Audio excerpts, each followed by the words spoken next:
Hello दोस्तों, dictation start होगी 3 second बाद। स्टार्ट। महात्मा बुद्ध ने कहा है कि जिस इंसान का दिमाग आलस्य से परिपूर्ण है वह अपना हित नहीं समझ सकता, तो फिर वह दूसरों का हित कैसे समझेगा। आलस्य ऐसा रोग है जो इंसान के तन मन धन का सर्वनाश करता है। आलस्य का शिकार व्यक्ति रोगों की चपेट में आ जाता है। ऐसे व्यक्ति का मन हमेशा नकारात्मकता से घिरा रहता है।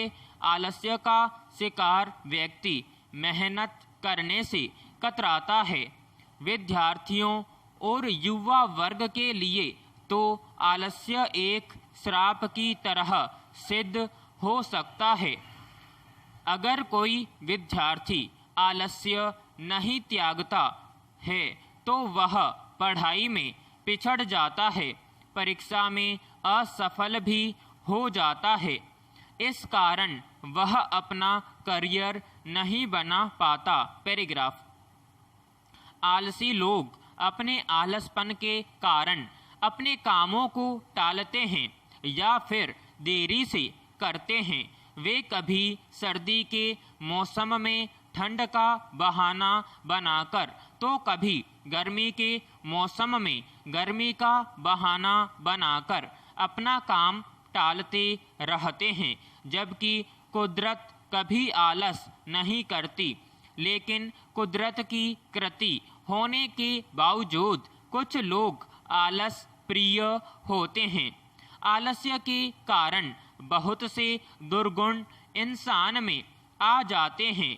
ऐसा व्यक्ति खुद के लिए ही नहीं बल्कि देश और समाज के लिए भी खतरनाक सिद्ध हो सकता है। अगर हमारे वैज्ञानिकों ने आलस्य किया होता तो आज हमें नई तकनीकी न मिली होती। देशभक्तों ने आलस्य किया होता तो हमें आज़ादी न मिली होती। आज भी हमारे देश के सैनिक न तो झुलसाने वाली गर्मी की परवाह करते हैं, न कपकपाती ठंड की परवाह करते हैं और न ही आंधी तूफान की परवाह करते हैं। पैराग्राफ। कौन कहता है कि आज से 5 दशक पहले लिखी गई पुस्तक वर्तमान से संदर्भित नहीं हो सकती है। जॉर्ज ऑरवेल की लिखी एनिमल फॉर्म और 1984 आज भी प्रासंगिक लगती है।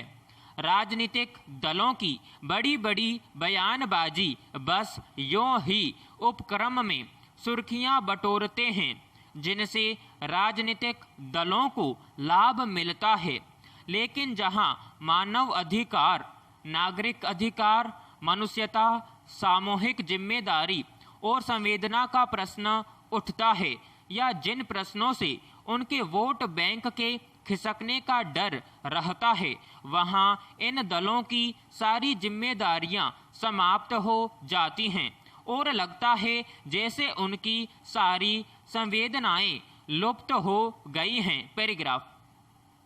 हम चीन को हर पल या यूं कहें कि हर समय गलत मानते हुए उसके हर उद्यम पर खुलेआम प्रतिकार भी करते दिखते हैं। लेकिन चीन के अच्छे गुणों को सीखने के लिए हम सब कभी कोई मजबूत कसरत नहीं करते हैं। हमारे देश की न्यायिक व्यवस्था काफ़ी चुस्त और दुरुस्त है और यहाँ न्यायिक व्यवस्था में कोई भी बाहरी आंतरिक हस्तक्षेप भी शून्य है।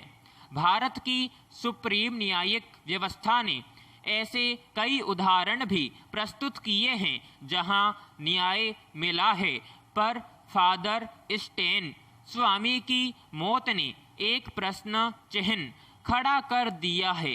प्रश्न सिर्फ जमानत का था कि जिंदा रहते उन्हें जमानत मिलनी चाहिए थी या नहीं, यह मौत हमारी व्यवस्था पर एक सवालिया निशान लगा कर गया है। इस पर गंभीरता से विचार करने की जरूरत है। पैराग्राफ। 1 साल से भी ज़्यादा समय हो चला वैश्विक महामारी कोरोना में हमने खराब से खराब हालात देखे और उनका डटकर सामना किया। आज भी तीसरी लहर के खौफ का भी डटकर सामना कर रहे हैं, लेकिन इस कोरोना काल में हम में से बहुत सारे लोगों को एक चीज कतई सहन नहीं हो रही है और वह है टेलीफोन या मोबाइल पर लगी कोरोना की कॉलर ट्यून। आप जल्दी में हैं या फिर कोई आपात संदेश देना चाहते हैं, लेकिन कहीं भी बात शुरू होने के पहले एक लंबी सी कोरोना की कॉलर ट्यून परेशान कर देती है, ऊब पैदा कर देती है। पहले अमिताभ बच्चन की आवाज में कोरोना से बचाव का जागरूकता ज्ञान खूब सुना, अब टीका लगाने की अपील सुनना मजबूरी है। पिछले माह दिल्ली हाई कोर्ट ने कोरोना टीके वाली कॉलर ट्यून पर तीखी टिप्पणी की थी। लोगों को जागरूक करने के लिए बहुत से अच्छे और प्रभावी विकल्प मौजूद हैं। पैराग्राफ।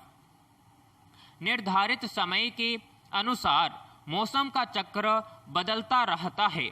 मानसून के मौसम में लोगों को बारिश का इंतजार रहता है, लेकिन जलवायु परिवर्तन की वजह से मौसम का चक्र बिगड़ता जा रहा है।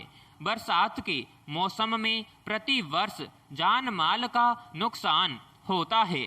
बारिश के समय बिजली चमकना और गिरना एक सामान्य घटना है, लेकिन पिछले कुछ समय से बिजली गिरने से देश के विभिन्न हिस्सों में होने वाली लोगों की मौतों ने चिंता पैदा कर दी है। ऐसा लगता है कि तबाहियों का बढ़ता मंजर ग्लोबल वार्मिंग और प्रकृति के दोहन का परिणाम है। हम अपनी जागरूकता और सावधानियों से इन तबाही को कम कर सकते हैं। बारिश के दौरान मोबाइल फोन के इस्तेमाल से भी बिजली गिरने पर मौत की घटनाओं में वृद्धि हो रही है। मौसम विभाग द्वारा जारी सूचनाओं को हमें गंभीरता से लेना चाहिए। मानसून का मौसम पिकनिक मनाने के लिए उपयुक्त नहीं है। इस मौसम में अधिक समय घरों के अंदर रहना चाहिए। खुले में बरसात का सामना बिजली गिरने की स्थिति में घातक हो सकता है। प्रकृति हमें बार बार संकेत दे रही है कि अगर हम अपनी आदतों में सुधार नहीं लाएंगे तो हमें और अधिक तबाही का सामना करने के लिए तैयार रहना चाहिए। पैराग्राफ। पहले ही स्थिति कोई बहुत अच्छी नहीं थी, लेकिन कोरोना संकट के दौरान लोगों का जीना मुहाल हो गया है। Petrol, diesel, CNG, PNG gas और रसोई गैस की कीमतों में बढ़ोतरी के अलावा खाद्य तेलों और किराने के सामान की कीमतों में भी बढ़ोतरी हुई है। दवाइयाँ भी महंगी हुई हैं। बैंकों ने भी सरचार्ज बढ़ा दिए हैं। पिछले 1 साल में किराना के सामान में 40% तक बढ़ोतरी की गई है। अब दूध भी 2 रुपये प्रति किलो तक बढ़ चुके हैं। दूसरी ओर बेरोजगारी तो इस कदर बढ़ी है मानो जंगल में लगी आग। गरीबों की तो दूर, अब मध्यम वर्ग के लोगों के लिए तो घर चलाना भी मुश्किल हो गया है। पैराग्राफ।